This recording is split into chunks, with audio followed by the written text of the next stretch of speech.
रमाईनं सांगितलं की माझ्या तब्येतीची तुम्ही काळजी करू नका, तुम्ही समाजाचे डॉक्टर आहे, माझी काळजी करू नका. म्हणून साहेबांनी काय केलेलं आहे, आमच्या पंढरपूरला 1985 ला हा अशोक सम्राट शाळा उभारलेली आहे आणि ते शाळेच्या माध्यमातून विद्यार्थी परदेशात आहे सध्या आणि विविध पदावर विराजमान आहे. आज आमचे महेंद्र खोतकर हे माझ्यासोबत उपसरपंच पद यांनी भोगलेलं आहे. हे पंढरपूर सम्राट अशोक शाळेचे विद्यार्थी आहे. आज ते औरंगाबाद पुरुषोत्तम बाजार समितीचे संचालक आहे. उभं राहून जागा तुम्ही विद्यार्थी आहे म्हणून हे शाळेचे. हे बघा, हे पुरुषोत्तम बाजार समितीचे संचालक आहे. हा सम्राट अशोक विद्यालयाचे विद्यार्थी आहे.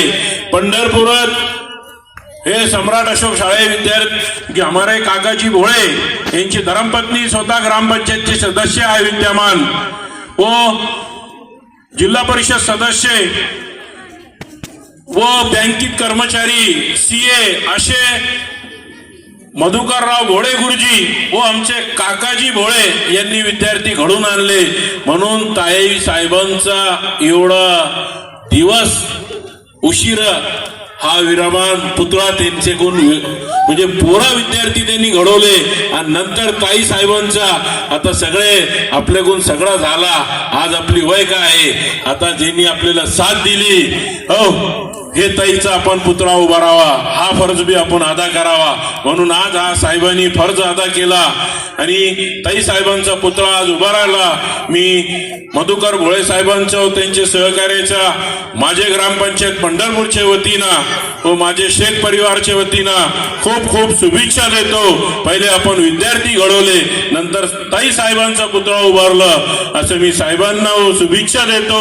आणि आमचे भोळे गुरुजीला पण एक उदाहरण देतो, जसं त्यांनी ताई साहेबांचा विचार केला तर निश्चित तुम्ही त्यांचे भाऊ आहे, ते आमचे विद्यमान ग्रामपंचायत सदस्य आशाताई भोळेचा आपण बी विचार करावा असं त्यांना विनंती करतो आणि थांबतो. जय हिंद, जय महाराष्ट्र, अल्लाह हाफिज.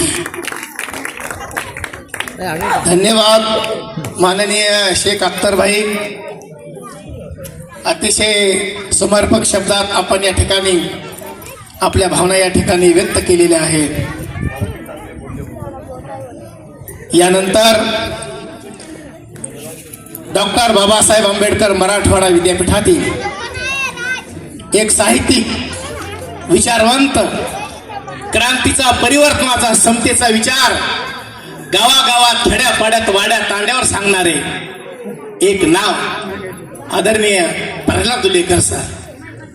दुलेकर सरांना मी असे विनंती करतो की त्यांनी या ठिकाणी आपलं मनोगत व्यक्त करावं. आपल्या संस्थेचे अध्यक्ष मधुकरराव भोळे सर, या कार्यक्रमाचे प्रमुख पाहुणे औरंगाबाद जिल्हा परिषदेचे माजी अध्यक्ष द्वारकाभाऊ पात्रीकर, माझे सहकारी नरेश कांबळे, येथील माजी नगरसेवक भगवानराव रगडे, या शाळेतील सर्व शिक्षक आणि उपस्थित बंधूंनो, आज सुरेखाताई यांच्या पुतळ्याच्या अनावरणाच्या निमित्ताने मी या शाळेमध्ये पहिल्यांदाच आलो. त्यामुळे ज्या वेळेला सुरू झाली त्यावेळेला काय असेल स्थिती, आजही आपल्यापर्यंत सगळ्या सुविधा पोहोचलेल्या नाहीत. सगळ्या सुविधा महानगरपालिका कधी पोहोचवणारे माहीत नाही का, वाडीची वाडीच ठेवतात. कधीतरी विकासाचं बीज इकडे येऊ द्यावं, नुसतं ब्रिज वाडी नको, हे महापालिकेला कोणीतरी सांगितलं पाहिजे. असो, आपल्याकडं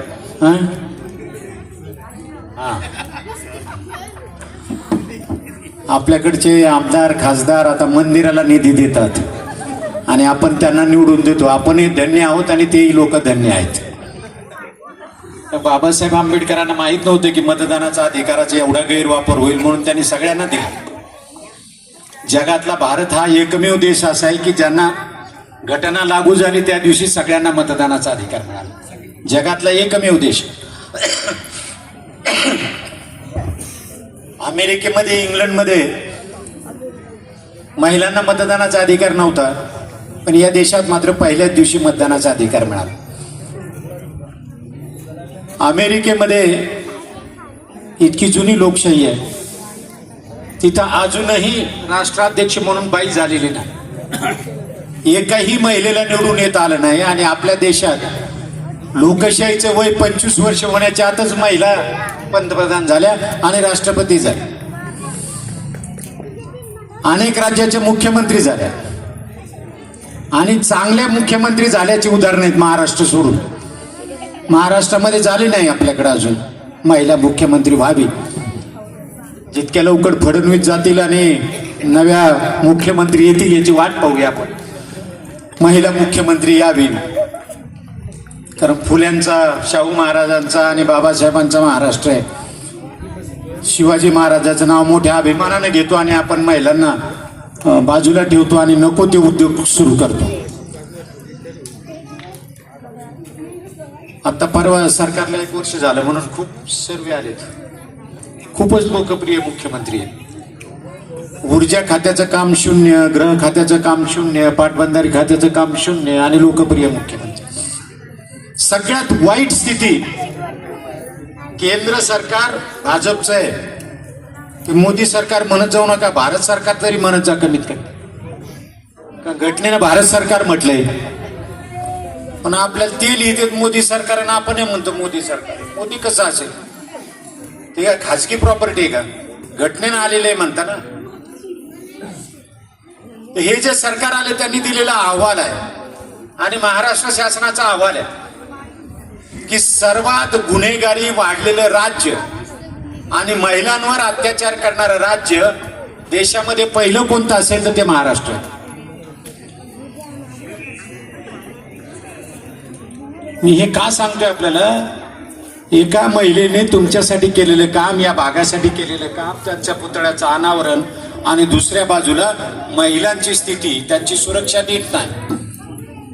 यापुढे अशी मागणी करावी लागेल तुम्हाला, मला, नागरिकांना, की सगळ्या पक्षांनी आधी जाहीरनाम्यामध्ये द्यावं, लेखी द्यावं की महिलांना आम्ही सुरक्षित ठेवू. एवढी हिंमत आपल्यामध्ये आता जागी झाली पाहिजे. असो, शिक्षण हे इतकी महत्वाची गोष्ट आहे. आम्ही शाळेत असताना आम्हाला शिकवायचे शिक्षक जीव तोडून, अन्न, वस्त्र, निवारा आवश्यक आहे. आता लक्षात येते आम्हाला शिक्षण क्षेत्रातून रिटायर झाल्यावर की अन्न, वस्त्र, निवाऱ्यापेक्षा शिक्षण महत्वाचं आहे, आरोग्य महत्वाचं आहे. अहो, कपडे, जेवण हे तर आई वडील करतील, कस तरी खाऊ घालतील, नाही तर माणूसच धडपडतो, भीक मागून जपतो. पण शिक्षण सहज मिळत नाही, ते शिक्षण मिळालं पाहिजे. अहो, आपल्याकडे स्त्रियांना शिक्षणच नव्हतं, परवानगीच नव्हती. सुरेखाताई मधुकरराव भोळे या पुतळ्याचं आणि सभागृहाचं अनावरण झालं. आलेल्या सर्व अतिथींचं मी अध्यक्ष नात्यानं प्रथम त्यांचं अभिनंदन करतो, स्वागत करतो. अधिक वेळ घेणार नाही, कारण ज्या व्यक्तीचं या ठिकाणी स्मरण होण्यासाठी पुतळा बसवला, हाट बाजूला, त्यांनी जीवनामध्ये प्रत्येक वळणावर मला साथ दिलेली आहे. कारण हा जो शैक्षणिक प्रपंच इथपर्यंत आला तो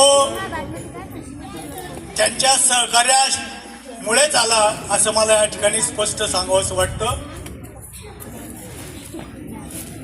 आणि त्यांनी आपल्याला सांगायला हरकत नाही, इथं उल्लेखही झाला की आमचे सासरे हे क्लास 1 ऑफिसर होते, रिक्रुटिंग ऑफिसर असताना देखील त्यांनी माझ्यासारख्या एक अशी सुशिक्षित बेरोजगार मुलावर विश्वास टाकून स्वतःच्या मुलीचं लग्न लावून दिलं, हा सुद्धा त्यांचा खूप मनाचा मोठेपणा होता. आणि आपल्याला सांगायला हरकत नाही, एकनाथ नगर आणि नागशेर नगर याच्यामध्ये एक रस्ता जातो, बाजूला झोपडपट्टी आणि इकडं सुधारित लोकांची वस्ती.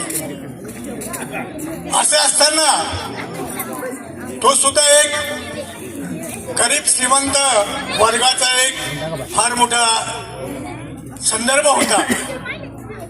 परंतु त्यांनी बघितलं की आज हा विद्यार्थी मुलगा नागशेर नगर सारख्या झोपडपट्टीमध्ये जरी राहत असला तरी हा भविष्यामध्ये काहीतरी करू शकतो, असं आमच्या रामचंद्र करमकांडे या सासऱ्यांनी ओळखलं आणि त्यांनी मला स्वीकारलं. कारण जीवनातले अनेक प्रसंग आहेत, मी थोडक्यात आपल्याला ते शेअर करणार आहे. म्हणजे इथं गरीब श्रीमंत जी दरी असते ती न बघता कर्तृत्वाला त्यांनी प्राधान्य दिलं आणि म्हणून आमचं लग्न झालं. त्या काळामध्ये भाऊनी आता उल्लेख केला की हुंडा न घेता ज्यांनी लग्न केलं त्यांना नोकरी लावण्याचं शासनातर्फे जाहीर करण्यात आलं. भाऊ त्यावेळेस त्यांनी म्हटलं आता उपाध्यक्ष आहे, पण ते अध्यक्ष होते. त्यावेळेस आणि मी त्यांच्या तोंडूनच तुम्ही ऐकलं की मी त्यांचा लाडका विद्यार्थी. अशा स्थितीमध्ये त्यांनी मला बोलवून घेतलं आणि सांगितलं की बस असं आहे. कारण शेवटी तुमच्या लक्षात आलं असेल की गेल्या 50 वर्षापासून ज्या ज्या वेळेस सामाजिक राजकीय आणि काही गोष्टी असतील त्या आम्ही भाऊला शेअर करतो आणि ते मला योग्य मार्गदर्शन करतात. मी चळवळीतला आहे त्यांना माहीत असतानाही मी त्यांना एकदा असं बोललो की भाऊ मला तुम्ही ज्या पक्षात आहे त्या पक्षात प्रवेश करायचा. मी हे आवर्जून काय सांगतो, कारण गुरुचं कर्तव्य ते कसे पार पाडतात हे आपल्याला सांगणं गरजेचं आहे. ते म्हटलं की तू स्वतंत्र विचाराचा आहेस, पक्षामध्ये आल्यानंतर तिथं एक वेगळं वातावरण तयार होतं. म्हणजेच आजी करणं म्हणा किंवा याच्या पाठीमाग पळा तसं करण्यापेक्षा तू स्वतंत्रच राहा आणि स्वतंत्र विचारश्रेणीनं तुझं काम चालू ठेव. हे त्यावेळेस त्यांनी मला सांगितलं आणि तेच आम्ही लक्षात ठेवलं. वास्तविक आता माझ्या जीवनामधल्या अनेक प्रसंगामध्ये मोठ्याल्या ज्यामध्ये मेनका गांधी असेल, संजय गांधी असतील, पवार साहेब असतील, यांचा माझा अत्यंत जवळचा संबंध आला. परंतु भाऊने जे सांगितले की राजकीय पक्षात जाण्यापेक्षा स्वतंत्र तुझं अस्तित्व तू कायम ठेव आणि त्या पद्धतीने वाटचाल कर. त्या पद्धतीने वाटचाल केली आणि त्या वाटचालीला माझी अर्धांगिनी यांनी खूप. मला एक आणखी उदाहरण सांगतो. जेव्हा शाळेला अनुदान नव्हतं, आमच्या प्रास्ताविकामध्ये देशमुख मॅडमने मांडलं, अनुदान नव्हतं तेव्हा 1250 रुपये पगार यायचा. तो पगार आम्ही शिक्षकांना मानधन म्हणून वाटप करायचो. पण तो हे करताना त्यांनी कधीही म्हटलं नाही की मी नोकरी करते, मी पगार कमवते आणि मी का हे करावं. हा त्यांचा एक फार मोठा सहकार्याचा गुणधर्म मला शेवटपर्यंत कामी आला. त्यानंतर तुम्हाला आणखी एक घटनाही सांगतो की आमचा लहान मुलगा किरण जो आज या ठिकाणी सुपरवायझर म्हणून काम करतोय, त्याचा जन्म झाला. त्यावेळेस त्यांना म्हटलं की आता आपल्या कुटुंबाची जबाबदारी महिलांनी पेलवली पाहिजे आणि तुम्ही ते नोकरीचा राजीनामा दिला पाहिजे. त्यांनी एक शब्दही न बोलता दुसऱ्या दिवशी ऑफिसमध्ये जाऊन राजीनामा दिला. ह्या सगळ्या घटना हे प्रसंग सांगण्याचं कारण असं की जेव्हा पती पत्नीमध्ये जर एकोपा असेल, जिव्हाळा असेल, एक दुसऱ्याला समजून घेण्याची प्रवृत्ती असेल तरच ते कुटुंब पुढे जातं, तेच प्रगती करतं. हे या संदर्भावरून मला सांगावंच वाटतं. मित्रो, वेळ जास्त झालेला आहे. लहान मुलं सकाळी 7 वाजेपासून आहेत आणि म्हणून त्याचं स्मरण, त्यांनी केलेला त्याग, मी एक पती तर म्हणून तर आहेच आहे, पण एक कार्यकर्ता म्हणून कुठतरी समाजाला, विद्यार्थ्यांना, या संस्थेमधल्या कर्मचाऱ्यांना त्या त्यागाची आठवण राहावी आणि म्हणूनच या पुतळ्याचं नियोजन केलं. त्याचं अनावरण चांगल्या व्यक्तींच्या हस्ते झालेलं आहे, याचा मनापासून खूप आनंद आहे. संस्थेमध्ये आज 3-4 शाखेमध्ये सगळे कर्मचारी व्यवस्थित काम करत आहेत, त्यांनाही आनंद वाटला आणि अशा पद्धतीचा हा जो कार्यक्रम झाला, या कार्यक्रमाला वरिष्ठ मान्यवर उपस्थित झाले. पत्रकार देखील, आमचे पत्रकार देखील सकाळी मला वाटतं 12:30 वाजल्यापासून ते इथं कार्यक्रमाला उपस्थित राहिले.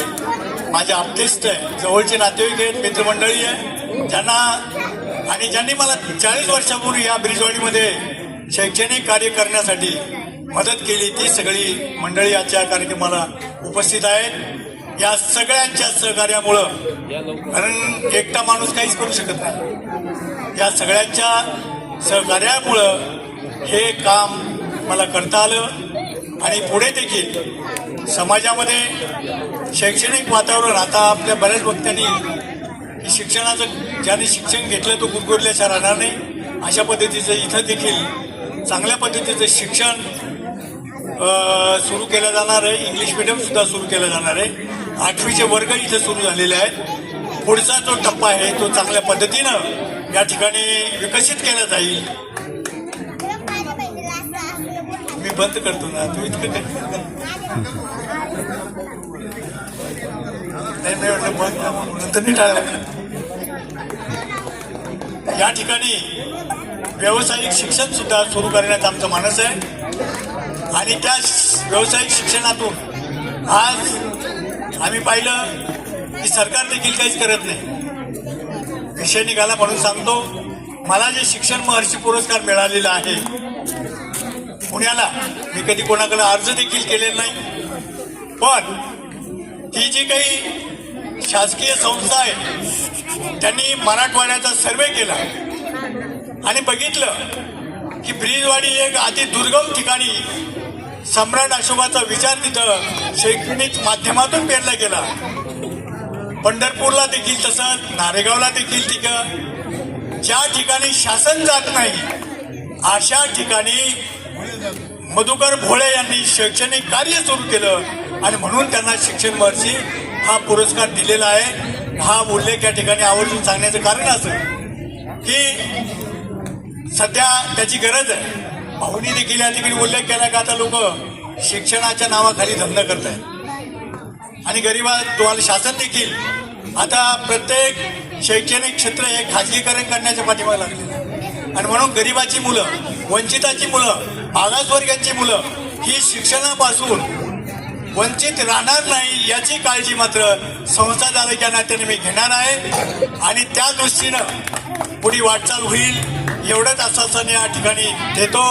आपण सर्वजण गेल्या 4 तासापासून कुठलीही हालचाल न करता, कुठली तक्रार न करता बसलात, त्याबद्दल अध्यक्ष या नात्याने आपलं सर्वांचं मनपूर्वक अभिनंदन करतो, स्वागत करतो आणि मी अध्यक्षीय समारोप संपवतो. जय हिंद, जय भीम, जय भारत. मस्के साहेब, शाहीर मस्के साहेब, पण याच्यानंतर मी अत्यंत जबाबदारीने बोलत आहे की याच्यानंतर द्वारकाबा पात्रकर यांच्यासारखा माणूस नाही होणार. याच्यानंतर प्रल्हाद लुलेकर इथं जन्मणार नाही. याच्यानंतर माननीय मधुकररावजी भोळे असा क्रांतीचा, परिवर्तनाचा, संपीचा विचार देणारा माणूस आता पुन्हा जन्मणार नाही, ध्यानात ठेवा. आणि म्हणून मी आता या ठिकाणी कार्यक्रमाला खूप चांगल्या पद्धतीनं साथ दिली. कार्यक्रम अतिशय चांगला झाला आणि म्हणून मी माननीय मुख्याध्यापक देशमुख सरांना अशी विनंती करतो की आलेल्या सर्व प्रमुख पाहुण्यांचं आपण या ठिकाणी स्वागत, आपले आभार मानावं. हो, धन्यवाद सर. मी आभार, आपला जो आहे आभाराचा कार्यक्रम तो या ठिकाणी सावली घेऊ का? अगदी 2 मिनिटातच आभार सर्वांचे व्यक्त करतो. आजचा जो हा अविस्मरणीय आमच्यासाठी जो क्षण आहे, सर बोलावंच लागेल 2 मिनिटं नाही म्हटलं तरी, कारण आमचा जो जिव्हाळ्याचा हा विषय जो आहे, कारण सुरेखाताई आज मला 35 वर्ष नोकरी झाली.